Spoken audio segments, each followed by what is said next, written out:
হে WhatsApp guys, কেমন আছো সবাই? আশা করি সবাই খুব ভালো আছো। র্যান্ডম অ্যানিমেশনে মাত্র আমরা প্রাইমাল নামে যে সিরিজটা রয়েছে সেটার সিজন 1 এবং সিজন 2 শেষ করেছি। ওটার সিজন 3 এখনো আসেনি, বাট এই বছর আসার কথা রয়েছে। সিজন 3 আসলে আমরা অবশ্যই ওটা এক্সপ্লেন করবো তোমাদের জন্য। বাট আজকে আমি তোমাদের জন্য 2023 সালে রিলিজকৃত একটা Hollywood 3D animated cinema migration সিনেমাটি এক্সপ্লেন করতে চলেছি। অ্যাকচুয়ালি হয়েছে কি, আমাদের এই চ্যানেলে জাপানিজ এনিমে আসার পরে হলিউডের যে সেরা সেরা 3D অ্যানিমেটেড মুভিগুলো আসে সেগুলো একেবারে এক্সপ্লেন করা হয় না। আর এক্সপ্লেন করা হয় না বলে আমি নিজেও সব সিনেমা সম্পর্কে জানতে পারি না। তো যাই হোক, 2023 সালে কিন্তু অনেক সেরা সেরা হলিউড 3D অ্যানিমেটেড সিনেমা এসেছিল। তার মধ্যে একটা হচ্ছে এই মাইগ্রেশন সিনেমাটি, এবং এই সিনেমাটির IMDb রেট কিন্তু অনেক ভালো, 10-এ 6.7। আর এই অ্যানিমে সিনেমা নির্মাণে কত টাকা ব্যয় হয়েছে জানো? 750 কোটি টাকা। হ্যাঁ, তুমি ঠিকই শুনেছো, 750 কোটি টাকা খরচ হয়েছে শুধুমাত্র এই সিনেমাটি নির্মাণে। আর এই সিনেমাটি বক্স অফিসে আয় করেছে কত, এটা জানো? ভাই, শুনলে তুমি আকাশ থেকে পড়ে যেতে পারো। বক্স অফিসে আয় করেছে হচ্ছে পাক্কা 3000 কোটি টাকা। ভাই রে ভাই, টাকার বাড়ি কই। তো যাই হোক, বাড়তি কোনো কথা না বলে আমরা এই সিনেমাটি এক্সপ্লেন করবো। বাট মূল ভিডিওতে যাওয়ার আগে একটা গুড নিউজ রয়েছে, সেটা হচ্ছে আমাদের একটা ক্লোথিং স্টোর রয়েছে, তোমরা সবাই সেটা জানো। আর আমাদের ক্লোথিং স্টোরটা একটু ডিফারেন্ট। এর কারণটা হচ্ছে তুমি তোমার ইচ্ছা মতো তোমার টি শার্টটি ডিজাইন করে নিতে পারো। মনে করো গুগল থেকে যে কোনো একটা গ্রাফিক্স তুমি ডাউনলোড করে দিলে, বা সামনে কোন গ্রাফিক্স থাকবে, পেছনে কোন গ্রাফিক্স থাকবে, বা তুমি তোমার বন্ধু বা বান্ধবীকে তার স্পেশাল ডেতে স্পেশাল একটা টি শার্ট গিফট করতে চাও, তাহলে আমাদের ওখান থেকে তুমি অর্ডার করতে পারো। আর র্যান্ডম স্টোরকে আরো এক ধাপ এগিয়ে নেওয়ার জন্য র্যান্ডমের কো ওনার নাফিসের সাথে মিলে আমরা একটা ক্যাম্পেইন লঞ্চ করেছি, যেখানে তোমরা যদি আমাদের স্টোর থেকে টি শার্ট কেনো তাহলে তোমাকে একটা কুপন দেওয়া হবে। আর সেই কুপনের এক পার্ট থাকবে আমাদের কাছে, এক পার্ট থাকবে তোমাদের কাছে। এবং এই ক্যাম্পেইনটা চলবে হচ্ছে 3 মাস পর্যন্ত। এবং এই 3 মাস পরে আমরা সেই কুপনগুলো নিয়ে লাইভে এসে লটারি করব। আর ওই লটারির মাধ্যমে আমরা অনেক ধরনের পুরস্কার দিতে চলেছি। যেমন এর মধ্যে রয়েছে একটা জিক্সার মোটরসাইকেল, একটা আইফোন, এছাড়াও নগদ 20,000 টাকাও পুরস্কার থাকবে। তার সাথে আরো ছোট বড় অনেক পুরস্কার থাকবে। তো আমি আশা করছি তোমরা সবাই এই ক্যাম্পেইনে অংশগ্রহণ করবে, অন্তত একটা টি শার্ট কিনে হলো, এবং আমাদের এই ক্যাম্পেইনটা সফল করতে সহায়তা করবে। আর আরো বিস্তারিত জানতে তুমি আমাদের পেজে চলে যাও। পেজের লিঙ্কটা আমি দিয়ে দিয়েছি ডিসক্রিপশনে, র্যান্ডম স্টোরের লিঙ্কটা। এবং ওখানে আমাদের র্যান্ডম স্টোরের যে কো ওনার, সে ভিডিওর মাধ্যমে সবকিছু তোমাকে বুঝিয়ে বলবে। তো রিকোয়েস্ট থাকলো তোমরা একবার র্যান্ডম স্টোরে যাও এবং সেখান থেকে পুরো প্রসেসটা জেনে নাও, এবং অবশ্যই এই ক্যাম্পেইনটা সফল করো। তো বিজ্ঞাপন শেষে আমরা মূল ভিডিওতে চলে আসলাম। আর এখানে আরেকটা বিষয় লক্ষ্য, আমরা এখানে যত জাপানিজ এনিমেই হোক বা যে কোনো 3D অ্যানিমেটেড সিনেমা বা র্যান্ডম ভিডিও চ্যানেলের কথা যদি ধরো, ওখানে যে কোরিয়ান বা হলিউড সিনেমাগুলো আমরা এক্সপ্লেন করি, তুমি কিন্তু এক্সপ্লেন দেখে অ্যাকচুয়াল মজাটা পাবে না। এক্সপ্লেনের মাধ্যমে কি হয়, তুমি জাস্ট খুবই সংক্ষেপে ওই সিনেমাটার কাহিনী কি এটা সম্পর্কে তুমি জানতে পারছো। তো এই জন্য আগে আমি তোমাকে স্পয়লার অ্যালার্ট দিচ্ছি, তুমি যদি এই সিনেমাটার অ্যাকচুয়াল মজা নিতে চাও তাহলে এক্সপ্লেনটা দেখো না, তাহলে তোমার মজাটা নষ্ট হয়ে যাবে। কারণ এই সিনেমাটি অনেক বেশি সুন্দর, কিন্তু এক্সপ্লেন অত বেশি ভালো লাগবে না। তবে তারপরেও যাদের হাতে একেবারে সময় নেই, অনেকের দেখা যেতে পারে পড়ালেখার চাপে সময় নেই, অনেকের চাকরি বাকরি বা ব্যবসার কাজের জন্য সময় নেই, তাদের জন্য আমি সিনেমাটি এক্সপ্লেন করছি। মানে যারা 1.5 ঘন্টা সময় নষ্ট করতে পারবে না, তাদের জন্য শুধুমাত্র এই সিনেমাটি আমি 15-20 মিনিটে এক্সপ্লেন করছি। তো চলো আমরা শুরু করি। তো এই সিনেমাটার কাহিনী হচ্ছে একটা হাঁসের পরিবারের, যারা সারা বছর ধরে একই জায়গায় একই পুকুরে রয়েছে। মানে নর্মালি অন্যান্য যে হাঁস রয়েছে তোমরা দেখেছো, শীতের কালে কিন্তু সেই সাইবেরিয়া টাইবেরিয়া থেকে, ইউরোপ আমেরিকা থেকে কিন্তু অনেক হাঁসের দলবল আমাদের এইসব গ্রামগঞ্জে আসে। কিন্তু ওরা এমন পদের হাঁস যে এত আলসি যে ওরা কোথাও যায় না, শীত হোক বর্ষা হোক, যা মনে হয় তাই করে এক জায়গায় থাকে। তো এই কারণে ওদের বাচ্চারা পুরো বোর হয়ে গিয়েছে, বউ বোর হয়ে গিয়েছে। তো একদিন ওদের পুকুরে বিশাল বড় একটা হাঁসের ঝাঁক এসে থামে। আর তারাও এসেছে অনেক দূর থেকে। আর হাঁসেরা যে জায়গা চেঞ্জ করে, এই জায়গা চেঞ্জকে বলা হয় হচ্ছে মাইগ্রেশন করা। মানে নিজেদের বাড়ি ছেড়ে অন্য কোথাও থাকার জন্য যাচ্ছে, কয়েক বছরের জন্য বা কয়েক মাসের জন্য। তো সেই হিসেবে এই সিনেমার নাম মাইগ্রেশন দেওয়া হয়েছে। তো যাই হোক, আমাদের মেন চরিত্রে যে হাঁস রয়েছে, বাবা মা ছেলে মেয়ে, তো ওরা তো বাইরের হাঁসটা খুব কম দেখে। তো ওদের পুকুরে যেহেতু বাইরে থেকে অনেক হাঁস বেড়াতে এসেছে অনেক দূর থেকে, তো এটা দেখে বাচ্চা দুটো অনেক এক্সাইটেড হয়ে যায়। তো এখানে যে ছেলে হাঁসটা রয়েছে, সে করে কি, ওই যে মাইগ্রেশন করে যে হাঁসগুলো এসেছে তাদের মধ্যে একটা মেয়ে হাঁস রয়েছে অনেক সুন্দরী, তার সাথে কথা বলার জন্য চলে যায়। তো ওই গ্রুপের যে মেয়ে হাঁসটা রয়েছে তারা বলে যে আমরা আমাদের বাবা মার সাথে জ্যামাইকা যাচ্ছি শীত কাটানোর জন্য, তোমরাও কি আমাদের সাথে যেতে পছন্দ করবে? যদি এমনটা হয় তাহলে তুমি তোমার বাবাকে গিয়ে ম্যানেজ করো, আমরা একসাথে যাবো। তো ওই কথা বলে ওরা একটু দূরে চলে যায়। আর ততক্ষণে ম্যাক, মানে এই সিনেমার মেন চরিত্র প্লাস এই 2 বাচ্চার বাবা, সেখানে চলে আসে। তো বাবা যখন আসে, পিঠাপিঠি 2 ভাই বোন যেটা হয়, ছোট বোন করে কি নিজের ভাইয়ের বিচার দেয় তার বাবার কাছে, যে তোমার ছেলে বড় হয়ে গিয়েছে, অমুক একটা মেয়েকে পটানোর চেষ্টা করেছে। তো এটা নিয়ে 2 ভাইয়ের মধ্যে ঝগড়া লেগে যায়। আর তখনই ওই মাইগ্রেশন করে যে গ্রুপটা এসেছে, ওই মেয়েটা করে বাবা মাকে নিয়ে এখানে আসে। তো ওই মেয়ের যে বাবা, সে করে কি ম্যাককে, মানে আমাদের ছেলের বাবাকে বলে, শুনেছি আপনারা নাকি আমাদের সাথে মাইগ্রেশনে যেতে চান। তো এটা বলতেই ওই মেয়ের যে মা, সে গিয়ে এসে বলে আমরা জ্যামাইকায় যাচ্ছি, যেটা একটা জাদুর জায়গা, সেখানকার পানি টলমলে, আবহাওয়া অনেক ভালো। তো আপনারা যদি চান আমাদের সাথে যেতে পারেন, ওখানে গেলে অনেক ভালো লাগবে। তো এই কথা শুনে আমাদের যে ম্যাক, তার বউ, সে অনেক এক্সাইটেড হয়ে যায় এবং বলে হ্যাঁ আমি আপনাদের সাথে যেতে চাই, কারণ এই পুকুরে জন্মের পর থেকে আমরা রয়েছে, এই জায়গা থাকতে থাকতে আমরা বোর হয়ে গিয়েছি। তো সে তার হাজবেন্ড ম্যাককে বোঝানোর চেষ্টা করে, বাট ম্যাক তখন সকল আশার মাঝে পানি ঢেলে দেয় এবং বলে দেখো এই শীতে আমাদের অনেক কাজ আছে, আমরা কোথাও যেতে পারবো না, আর তাছাড়া বাইরে যে অনেক রিস্কি, তবে তারপরেও তোমরা যদি চাও বাচ্চা কাচ্চার একটু বড় হোক, সামনের বছর আমরা কোথাও যাবো। তো এই কথা শুনে বাকি হাঁসরা বুঝতে পারে যে এই গ্রুপ যাবে না, তারা করে কি জ্যামাইকার উদ্দেশ্যে চলে যায়। কিন্তু ম্যাকের পরিবার মানে ম্যাক ছাড়া বাকি ম্যাকের বউ, ম্যাকের ছেলে মেয়ে তারা উদাস হয়ে যায়, কারণ তাদের ইচ্ছা ছিল তারাও জ্যামাইকা ঘুরতে যাবে। আর এই নিয়ে ম্যাকের বউ করে কি ম্যাকের সাথে ঝগড়াও করে এবং বলে তুমি কেন এটা করলে, তুমি কি জানো আমরা কতখানি বোর হয়ে গিয়েছি এখানে, তুমি বিয়ের পর আমাকে হানিমুনে নিয়ে যাওনি, তুমি বলেছিলে আমাকে নিয়ে কক্সবাজার যাবে, বাট নিয়ে যাওনি, তারপরও তুমি এখানেই ছিলে। তো ম্যাক তখন উত্তর দেয় আমি তো একবার বলেছি যে বাইরে যাওয়া অনেক বেশি বিপজ্জনক এবং বাইরে যাওয়া মানে বিপদকে নিজের কাছে ডেকে আনা, তুমি কি বুঝতে পারছো না এখানে আমরা কত শান্তিতে নিরাপদে রয়েছি। বাট তখন ম্যাকের বউ বলে সারা জীবন ভয়ে কাটানো একদমই ঠিক নয়, তুমি এবার একটু সাহস করো, আমরা একটা অ্যাডভেঞ্চার করতেই পারি। তুমি দেখো আমরা যদি একবার অ্যাডভেঞ্চার করি আমাদের বাচ্চারাও জানতে পারবে যে জীবনটা কত সুন্দর, পৃথিবীটা কত সুন্দর এবং জীবন আরো কি কি দেখার রয়েছে। আর তুমি যদি এইভাবে সবসময় সাহস হারিয়ে ফেলো তুমি জীবনের আসল স্বাদটা কখনোই পাবে না। আর আমার দুর্ভাগ্য যে তোমার মতো একটা আনরোমান্টিক লোকের সাথে আমার বিয়ে হয়েছে। সিরিয়াসলি হাঁসেরাও মানুষদের মতো লড়াই করে। তো যাই হোক বউর সাথে ঝগড়া করে বেচারা ম্যাক রাতে একাই পুকুরে ঘুরছিল, আর তখন তার বুইরা আঙ্কেলের সাথে দেখা হয়। তো আঙ্কেলের কাছে সব খুলে বলে আঙ্কেল বলে তুমি একদম ঠিক কাজ করেছো, তুমি এভাবে কেন এভাবে বাইরে যাবে বলো, এখানে যা আছে তাই নিয়ে তো আমরা খুশি থাকতে পারি, এটা নিয়ে খুশি থাকা শেখো। দেখো আমি কতটা সুখী রয়েছি, কারণ তোমার চাচিও আমার সাথে বেড়াতে যেতে চেয়েছিল কিন্তু আমি নিয়ে যাইনি, আর এখানে তারা সবাই আমাকে ছেড়ে চলে গিয়েছে, আর একা একা দেখো আমি কত খুশি রয়েছি। এর জন্য সবার কথা শোনার দরকার নেই, তোমার যেটা ভালো লাগবে সেটাই করবে। তবে তোমাদের এখানে একটা বিষয় আমি বলে রাখি, সিনেমা যাই থাক আমি আমার মতো একটু বাড়িয়ে কমিয়ে তোমাদের বোঝানোর জন্য মজা দেওয়ার জন্য অনেক কিছুই বলতে পারি আর কি। তো যাই হোক এই কথা তো ম্যাকের চাচা ম্যাককে সান্ত্বনা দেওয়ার জন্য বলেছিল, বাট ম্যাক বুঝতে পারে আমি যদি সবসময় এরকম কর্তৃত্ব ফলাই আমার ফ্যামিলির উপর তাহলে তো একদিন না একদিন ফ্যামিলি আমাকে ছেড়ে চলে যাবে, তারা আমার কথা শুনবে না, আমাকেও আমার চাচার মতো একা থাকতে হবে এবং এরকম এই যে কাদায় গড়াগড়ি পারতে হবে। মানে ম্যাক তো স্পষ্ট বুঝতে পারছে ওর কাকা মোটেও সুখী নয়। তো যাই হোক এরপর ম্যাক করে কি তাড়াতাড়ি তার পরিবারের কাছে যায় এবং মাঝরাতে সবাইকে জাগিয়ে তোলে এবং এক্সাইটমেন্ট নিয়ে বলে দেখো আমরাও বেড়াতে যাচ্ছি, আমরাও মাইগ্রেশনের জন্য যাচ্ছি, আমরা সবাই জ্যামাইকা যাবো। তো এই কথা শুনে পুরো পরিবার খুশি হয়। আর তখন ম্যাকের যে ছোট মেয়ে রয়েছে সে ম্যাকের আঙ্কেলকে বলে দাদা প্লিজ তুমি আমার সাথে চলো, বাট ম্যাকের চাচা মোটেও রাজি হয় না। বাট অনেকক্ষণ সবাই মিলে তোষামত করার পরে সেও জীবনে প্রথমবারের মতো এই পুকুর থেকে বেরোনোর জন্য রাজি হয়ে যায়। মানে একটু আগে যে ম্যাককে মাইগ্রেশন করতে বা অ্যাডভেঞ্চার করার জন্য নিষেধ করছিল সেই লাস্টে রাজি হয়ে গিয়েছে। তো যাই হোক এর পরের দিনই তাদের পরিবার জ্যামাইকার উদ্দেশ্যে বেরিয়ে পড়ে এবং এবারই তারা প্রথমবারের মতো আকাশে উঠছে এবং তাদের এরিয়া থেকে বেরিয়েছে। আর বাচ্চাদের কাছে তো এটা পুরোপুরি নতুন একটা এক্সপিরিয়েন্স। তো এই জন্য সবাই খুব খুশি, খুব আনন্দ নিয়ে উঠছিল। আর এই দৃশ্য দেখে আমার নিজেরও মনে হচ্ছে শালার আমি যদি এমনি উঠতে পারতাম, সিরিয়াসলি এরকম যদি কোনো সুযোগ থাকতো যেখানে গিয়ে প্যারাশুট ট্রেনিং নেওয়া যাবে, আমি সেখানে গিয়ে প্যারাশুট থেকে ট্রেন নিয়ে এরকম বিমান থেকে লাফ দিতাম এবং আকাশে উঠতাম। কিন্তু আমরা যে ভীতু মাঝ আকাশে আমরা স্ট্রোক করে মারা পড়বো আর কি। তো যাই হোক ওরা যখন ঘুরছিল ভালোই চলছিল সবকিছু, কিন্তু মাঝপথে হঠাৎ করে মৌসুম খারাপ হয়ে যায় এবং হঠাৎ করে পুরো প্রকৃতি দিনে দুপুর অন্ধকার হয়ে যায়। আর এই কারণে সবাইকে নিচে নামতে হয় এবং তারা করে কি একটা ঘাটের নিচে লুকিয়ে পড়ে। আর তখনই বিশাল বড় একটা পাখি এখানে চলে আসে। আর এই পাখি দেখে তোরা ভয় পেয়ে যায়, বক পাখি দেখে ওদের কাছে মনে হয় পাখি হয়তো আমাদেরকে খেয়ে ফেলবে এবং এরপর ওদের ভয় আরো বেড়ে যায় যখন ওই বড় পাখিটা ওদের সবাইকে তুলে ভয়ঙ্কর ভাবে নিজের ঘরের ভেতর নিয়ে যায়। তো এরপর তারা যখন ওই ঘরে যায় তারা দেখতে পায় ঘরে আরো বিশাল একটা বড় পাখি রয়েছে, আর ওটা হচ্ছে এই পাখিটার হাজবেন্ড, আর সে দেখতে আরো ভয়ঙ্কর। তবে এখানে একটা বিষয় উল্লেখ্য তার হাজবেন্ডও একই রকম, তারা কোথাও বেড়াতে যেতে চায় না। তো যাই হোক আমরা দেখতে পাই পাখিটা করে কি হাঁসের পরিবারকে একটা ফ্রাই প্যানে শুয়ে দিয়ে নিজেও শুয়ে পড়ে বিছানায়। তো হাঁসেরা তো প্রথমে ভয় পেয়ে যায় যে ফ্রাই প্যানে দিয়েছে হয়তো এখন খেয়ে ফেলবে, বাট ওরা খেয়াল করে যে পাখিটা জাস্ট ঘুমিয়ে পড়লো, ওদেরকে খাচ্ছে না। তো তখন ওরা মনে করে যে হয়তো কালকে খাবে, তো এই জন্য ওরা এখান থেকে লুকিয়ে পালিয়ে যাওয়ার সিদ্ধান্ত নেয়। কিন্তু যখনই ওরা পালানোর চেষ্টা করে তখনই ওই পাখিটা জেগে যায় এবং ওদেরকে বলে সবাই যার যার নিজের জায়গায় চলে যাও, কারণ তোমরা যদি এখন রাতে বের হও অনেক শিকারী প্রাণী রয়েছে, তোমাদেরকে মেরে ফেলবে। আর যেই কথা সেই কাজ, তখনই পানির নিচ থেকে বিশাল একটা পিরানহা মাছ চলে আসে এবং সে ম্যাক এবং প্যামের দুজন বাচ্চাকে প্রায় গিলেই ফেলে। কিন্তু তখন ওই হাঁসটা করে গিয়ে চলে আসে এবং ওই মাছটাকে মেরে ম্যাকের দুই বাচ্চাকে বাঁচিয়ে নেয়। তো এটা থেকে ম্যাক আর প্যাম তো দুজনই অবাক হয়ে যায়,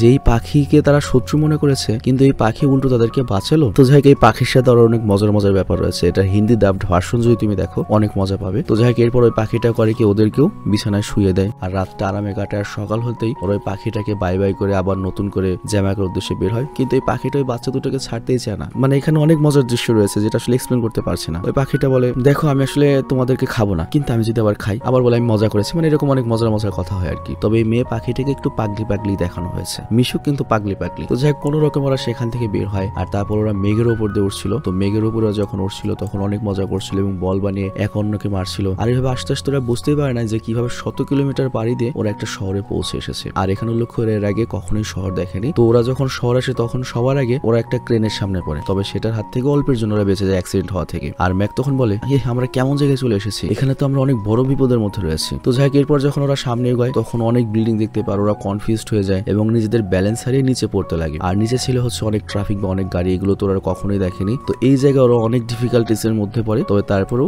ম্যাকের পুরো পরিবার কোন রকমে সেখান থেকে বাঁচতে পারে এবং ডাস্টবিনের মতো একটা জায়গায় এসে মনে করো সবাই পড়ে যায়। বাট তখন ওদের মনে হয় আমরা চারজন আরেকজনকে, আমাদের আঙ্কেল কই? তো অ্যাকচুয়ালি ওদের আঙ্কেল এখন ওই ক্রেনের মধ্যে আটকা পড়ে রয়েছে, মানে সে তো এর আগে কখনো শহরের উপর দৌড়েনি, এর জন্য ক্রেনে আটকা পড়ে রয়েছে। তো তার মানে এখন আঙ্কেলকে বাঁচাতে হবে। তো পুরো পরিবার এর জন্য আঙ্কেলকে খোঁজার জন্য বের হয়, কিন্তু অন্যদিকে দেখা যায় আঙ্কেল আসলে ক্রেনে আটকা নেই, সে একটা পার্কে গিয়েছে এবং একটা কবুতরের সামনে বসে রয়েছে এবং সে কবুতরের কাছ থেকে স্যান্ডউইচ চুরি করে খাচ্ছে। বাপের জন্য তার স্যান্ডউইচ খায়নি, খুব মজা করে খাচ্ছে। বাট কবুতররা খুব রেগে যায় যে আমাদের স্যান্ডউইচ তোরা খাচ্ছিস। তো কবুতররা আঙ্কেলের উপর হামলা করে দেয়। তো এই জন্য আঙ্কেল অনেক চিৎকার চেঁচামেচি করে, আর আঙ্কেলের চিৎকার চেঁচামেচির আওয়াজ ম্যাকের পুরো পরিবারের কান পর্যন্ত পৌঁছায় এবং তারা বুঝতে পারে যে অমুক জায়গায় আঙ্কেল রয়েছে। এবং ওই জায়গায় যখন পৌঁছায় তখন তো দেখতে পায় যে আঙ্কেলকে কবুতররা পিটাচ্ছে। তো ম্যাক তখন ওই কবুতরদের সাথে ফাইট করে এবং এরপর ম্যাক করে কি সকল কবুতরকে গালি দেয়। আর গালি দিতেই এই কবুতরদের যে সর্দার রয়েছে সে করে কি সামনে চলে আসে, আর তখন বাকি কবুতররা ম্যাককে তুলে সর্দারের সামনে দেয়। তো এখানে লক্ষ্য, যদিও কবুতর এটা খুব ছোট ছিল সর্দার, তবে দেখতে অনেক ভয়ানক ছিল। তো সর্দার তখন ম্যাককে বলে, আলার পুত, তুই আমাদের এলাকায় এসে আমাদের খাবার খেয়ে আবার আমাদেরকেই গালি দিচ্ছিস। তো ম্যাক যখন এরকম একটা বিপদে পড়েছে তখন ম্যাকের স্ত্রী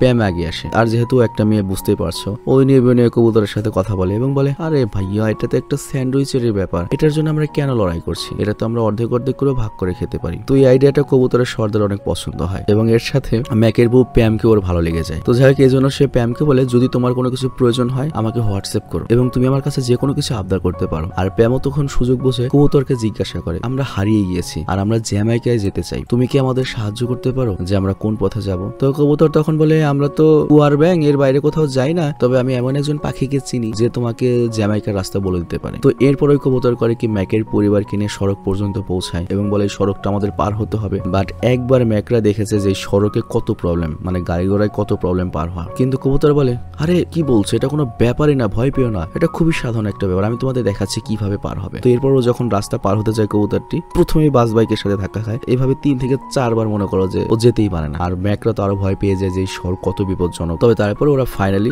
সেখান থেকে উঠতে থাকে এবং পৌঁছে একটা বড় বিল্ডিং এর সামনে এবং একটা গোপন রাস্তা দিয়ে যেতে যেতে একটা রেস্টুরেন্টের ভেতরে যায় এবং ওখানে আমরা একটা ম্যাকাওকে দেখতে পাই, যাকে জ্যামাইকা থেকে এখানে ধরে আনা হয়েছে। তো যাই হোক, ওই কবুতর করিকে ম্যাকের ফ্যামিলির সাথে ওই ম্যাকাওকে পরিচয় করিয়ে দেয় যে ও জ্যামাইকাতেই জন্মগ্রহণ করেছিল, সেখানে বড় হয়েছে, কিন্তু বেচারার কুত্তা ভাগ্য যে একটা শেপ তাকে ধরে নিয়ে এসেছে এবং আজ পর্যন্ত এই খাঁচার মধ্যে বন্দী করে রেখেছে। তো যাই হোক, এই ম্যাকাও অনেক মনের দুঃখ নিয়ে ম্যাকদের পরিবারকে জ্যামাইকা যাওয়ার রাস্তা বলে দেয়। তবে সে অনেক উদাস হয়ে যায় এবং বলে, আমিও জ্যামাইকা যেতে চাই, আমার বাবা মার সাথে দেখা করতে চাই, আমার সবসময় আমার বাবা মায়ের কথা মনে পড়ে, আমি যদি তোমাদের সাথে একবার যেতে পারতাম। তো এই কথা শুনে ম্যাকের যে ছেলে ছিল সে বলে, বাবা, আমরা কি এখানে এইভাবে ছেড়ে যেতে পারি না, এই ম্যাকও আমাদের সাথে অনেক ভালো ব্যবহার করেছে আর সে খাঁচার মধ্যে রয়েছে, এটা অনেক খারাপ একটা ব্যাপার। বাট ম্যাক বলে, না, আমাদের তো কিছু করার নেই। কিন্তু ম্যাকের ছেলে বলে, না, আমরা অবশ্যই কিছু করতে পারি, আমরা একে সাহায্য করতে পারি ওর খাঁচার চাবি খুঁজতে। কিন্তু তখন ম্যাকাও বলে, কোনোভাবেই সম্ভব না, কারণ ওই চাবি সবসময় শেফ তার নিজের কাছে রাখে আর সে যদি উল্টো তোমাদেরকে ধরে ফেলে সে ডাইরেক্ট রান্না করবে তোমাদেরকে, কারণ সে একজন শেফ বা রাঁধুনি আর সে মাংসই পাকায়। তবে তারপরও ম্যাকের ছেলে বলে, তোমরা চিন্তা করো না, আমি এটা করতে পারবো, আমি এটা করে নেবো। বাট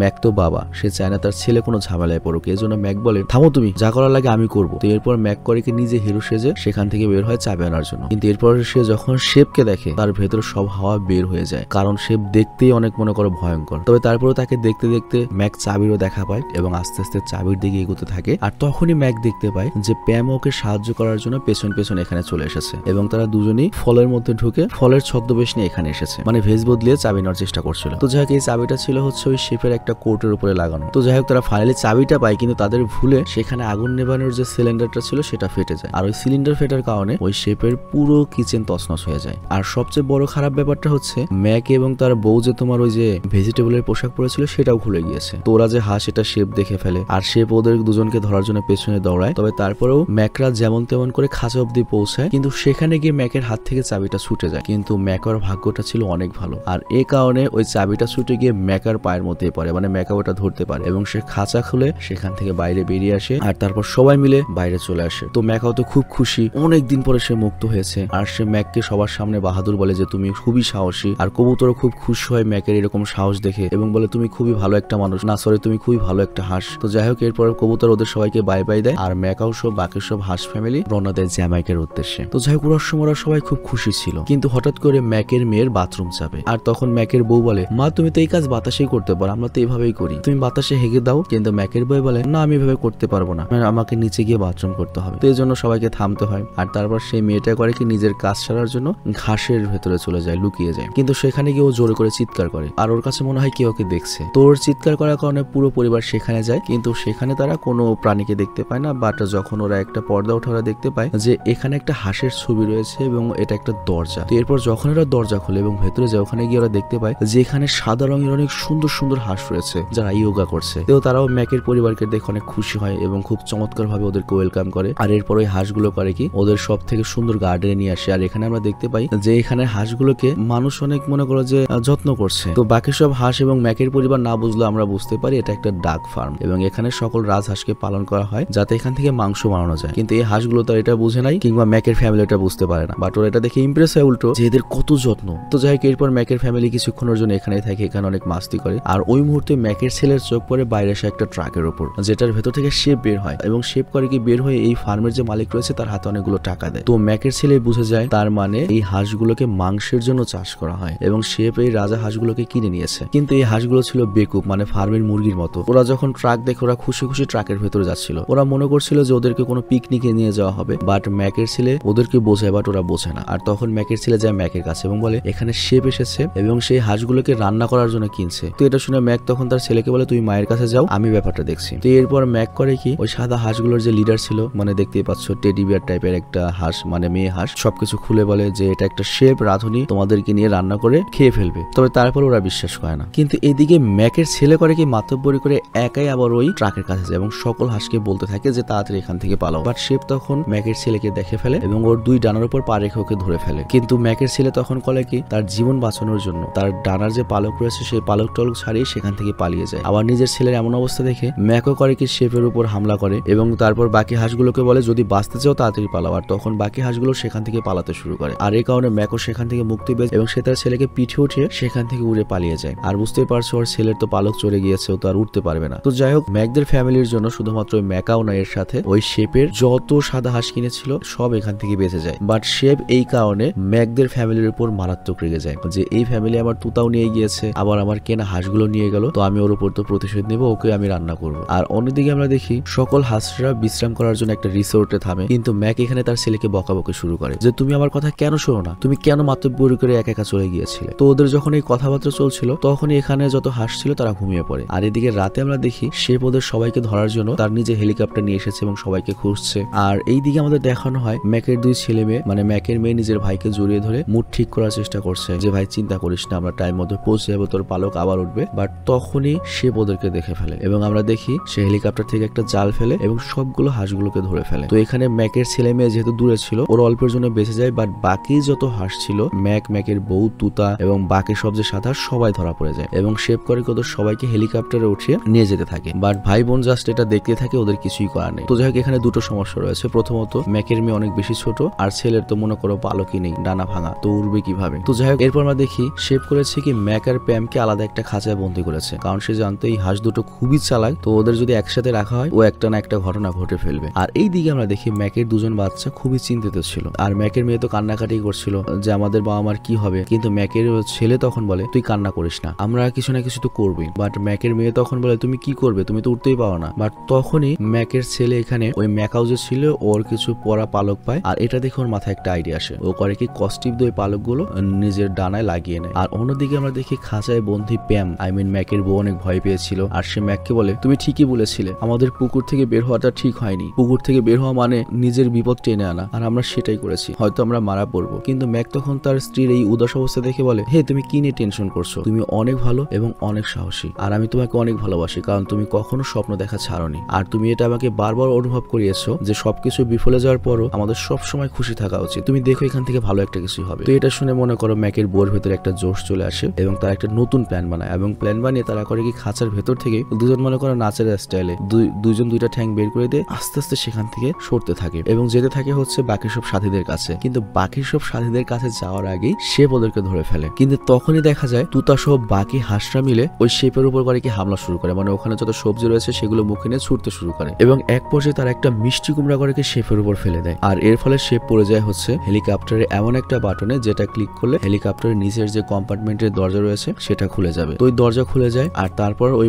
বাকি যত তোমার হাঁসরা ছিল সবাই মিলে করে কি ওদের যেখানে আটকে রাখা হয়েছে ওই জায়গায় শক্তি খাটিয়ে ওইটাও ভেঙে ফেলে দরজা। তো এখানে সবাই তো মুক্ত হয়ে যায়। কিন্তু সমস্যা হচ্ছে ম্যাক আর প্যাম তো এখনো খাঁচার মধ্যে, আর এই কারণে ওরা উঠতে পারছিল না। তো ওরা নিচে পড়ে যাচ্ছিল, আর ওদিকে শেপও ঝুলছিল ডাইরেক্ট। তো তখন ওরা করে শেপের চুল ধরে, কিন্তু একটু পরে ওদের হাত থেকে শেপের চুলটাও ছুটে যায় এবং ওরা অনেক জোরে মাটির দিকে পড়তে থাকে। কিন্তু ওরা মাটিতে পড়ে নিজেদের প্রাণ হারানোর আগে এখানে এন্ট্রি হয় ম্যাকের ছেলে এবং মেয়ের। এবং আমরা দেখি ম্যাকের ছেলে ওই তোতার যে ছেঁড়া পালকগুলো ছিল সেগুলো নিজের পালকের সাথে জুড়ে নিয়েছে এবং সেগুলোর মাধ্যমে উঠতে পারছে। তো করে বাবা মার জীবন বাঁচিয়ে নেয় এবং এইভাবে ফুল ফ্যামিলির আবার রিইউনিয়ন হয়। তো যাই হোক, শেপের হাত থেকে ওরা বেঁচে গিয়েছে, শেপের উচিত শিক্ষা হয়েছে, ওদের আর কোনো বিপদ নেই। তারপর সবাই মিলে বেরিয়ে পড়ে আবারও জ্যামাইকার উদ্দেশ্যে। আর ওদের গন্তব্য খুব বেশি দূরে নেই এবং কিছুক্ষণের মধ্যেই ওরা ওদের গন্তব্যে পৌঁছে যায়। তো এখানে ওরা রাতে যখন অন্ধকার পানিতে নামে, ওরা দেখতে পায় যে পানি টলমল করছিল। তো এটা দেখে সবাই খুব অবাক হয়ে যায়, এটা কি জাদু? আর সকাল হওয়ার পরে তারা জ্যামাইকার মনোমুগ্ধকর পরিবেশ আর সৌন্দর্য দেখে পুরো পাগল হয়ে যায়। আর একটু পরে ম্যাকের ছেলের সাথে দেখা হয় ওই মেয়েটির গ্রুপের সাথে। তো যাই হোক, এখানে ম্যাকের পুরো পরিবার অনেক খুশি। আবার ওই ম্যাকাও বা ওই তোতা পাখিটাও তার পরিবার পেয়ে গেছে, আর বাকি সাদা হাঁস মুক্ত হয়ে গিয়েছে এবং সবাই খুশি খুশি এখানে তাদের মাইগ্রেশন এনজয় করছে। তো যাই হোক, এরপর সিনেমার শেষের দিকে আমরা দেখি অনেকগুলো পেঙ্গুইন এখানে আসে, যারা সাউথ পুলে যাওয়ার প্ল্যান করছে, কিন্তু তারা সাউথ পুলের রাস্তাটা চেয়ে না। আর তখন ম্যাক বলে, ও তোমরা সাউথ পুল যাবে, মাইগ্রেশন করার চিন্তা করছো, চলো একটা অ্যাডভেঞ্চার করে আসি, সাউথ পুলের রাস্তা আমি চিনি, চলো আমরা একসাথে যাবো। তো এখানেই এই কাহিনীটা শেষ হয়ে যায়। তো যাই হোক, অ্যাকচুয়াল সিনেমাটা অনেক মজার ছিল, বাট আমি তো বলেছি এক্সেলেন্ট মানে হচ্ছে কি, ডাইরেক্ট একটা কাহিনী তুমি রিডিং করে যাচ্ছ, ব্যাকগ্রাউন্ড ওই সিনেমার কিছু স্ক্রিনশট টিনশট থাকবে। তো এখানে আসলে তুমি মূল সিনেমার মজা কোনোভাবেই পাবে না, কারণ একটা মূল সিনেমাতে অনেক জোকস থাকে, অনেক কমেডি থাকে, প্রত্যেকটা ক্যারেক্টার আলাদা আলাদা ভয়েস থাকে, ব্যাকগ্রাউন্ড মিউজিক থাকে, সবকিছু মিলিয়ে একটা সিনেমা মানে একটা ভালো সিনেমা অনেক বেশি এন্টারটেইনিং হয়ে থাকে। মানে যে সিনেমাগুলো ভালো সেগুলোর এক্সপ্লেন না দেখাই ভালো, বাট যে সিনেমাগুলো বোরিং সেই সিনেমাগুলোর এক্সপ্লেন দেখাই ভালো। তাহলে হবে কি, তোমার সময় বাঁচবে। আর একটা ব্যাপার আমি তোমাদেরকে বুঝিয়ে বলি, বোরিং সিনেমার মধ্যে অনেক ভালো ভালো সিন থাকে, অনেক ভালো ভালো স্টোরি থাকে। যেমন এরকম অনেক গান রয়েছে যে গানগুলো অ্যাকচুয়ালি ভালো না, বাট ওই গানের মিডল পয়েন্টে কিছু ভালো মিউজিক থাকে বা কোনো সুর থাকে, যার জন্য ওইসব গানের ওই পয়েন্ট দিয়ে কিন্তু অনেক টিকটক, অনেক ইনস্টাগ্রাম রিল তৈরি হয়। তো একটা খারাপ গানেরও যেমন অনেক ভালো অংশ থাকে, আর ওই ভালো অংশটা আমরা এনজয় করতে, এই জন্য একটা খারাপ মুভির অনেক ভালো অংশ থাকে, যার জন্য হয় কি ওটার এক্সপ্লেন দেখলে চালান ওঠে। বাট ভালো সিনেমাগুলোর এক্সপ্লেন না দেখাই ভালো। আমি সাজেস্ট করবো ওইটার অ্যাকচুয়াল সিনেমা দেখো। বাট একান্ত যদি সময় না থাকে তখন তুমি এরকম বোরিং এক্সপ্লেন দেখতেই পারো। যেমন আমার সময় অনেক কম, আমার পক্ষে ফুল সিনেমার এনজয় নেওয়া পসিবল নয়, এই কারণে আমি বোরিং এক্সপ্লেনই দেখি। তাহলে অন্তত হয় কি, অন্তত ওই সিনেমাটা সম্পর্কে আমার জানাতে হয়। তো এক্সপ্লেনকে তুমি বলতে পারো দুধের সাথে ঘোলে মেটানো, বা ভাত না খাওয়ার চেয়ে চিলা খাওয়া কষানা, এরকম একটা ব্যাপার। তবে গাইস, ভিডিওটা শেষ করার পূর্বে তোমাদের জন্য একটা সুখবর রয়েছে, সেটা হচ্ছে তোমরা যারা টোকিও রিভেঞ্জার্স এর ফ্যান রয়েছো, আমরা কিন্তু আমাদের অনলি জাপানিজে টোকিও রিভেঞ্জার্স এর 3টা সিজন শেষ করেছি এবং আজকে থেকে কিন্তু টোকিও রিভেঞ্জার্স এর 4 নম্বর সিজনটা শুরু হতে চলেছে অনলি জাপানিজে, এবং সিজন 4 এর 1 নম্বর এপিসোড আমরা আপলোড করে দিয়েছি। তো তোমরা যারা টোকিও রিভেঞ্জার্স ফ্যান রয়েছো, এ পর্যন্ত সিজন 3 শেষ করেছো, তারা 4 নম্বর সিজন দেখার জন্য অনলি জাপানিজে চলে যাও, এবং আমরা টোকিও রিভেঞ্জার্স পুরো মাঙ্গাটা শেষ করে ফেলবো। আর আরেকটা ব্যাপার, যারা কখনোই টোকিও রিভেঞ্জার্স দেখোনি, আমি তোমাদেরকে অ্যাডভাইস করবো ভাই, টোকিও রিভেঞ্জার্স তোমাদের দেখা উচিত। আমি অনলি জাপানিজে টোকিও রিভেঞ্জার্স এর একটা প্লেলিস্ট তৈরি করছি, তোমরা প্রথম থেকে টোকিও রিভেঞ্জার্স দেখা শুরু করো। ট্রাস্ট মি ভাই, টোকিও রিভেঞ্জার্স দেখার পরে তুমি বলবে শালারা বানাইছি কি। তো যাই হোক, আমি বিদায় নিচ্ছি এবং আমি লিংক দিয়ে দিচ্ছি টোকিও রিভেঞ্জার্স এর সিজন 4 এর, এবং এর সাথে টোকিও রিভেঞ্জার্স এর ওই প্লেলিস্টের, যেটা প্রথম থেকে দেখতে পারবে সিজন 1 থেকে সিজন 3 পর্যন্ত। তো বিদায় নিচ্ছি।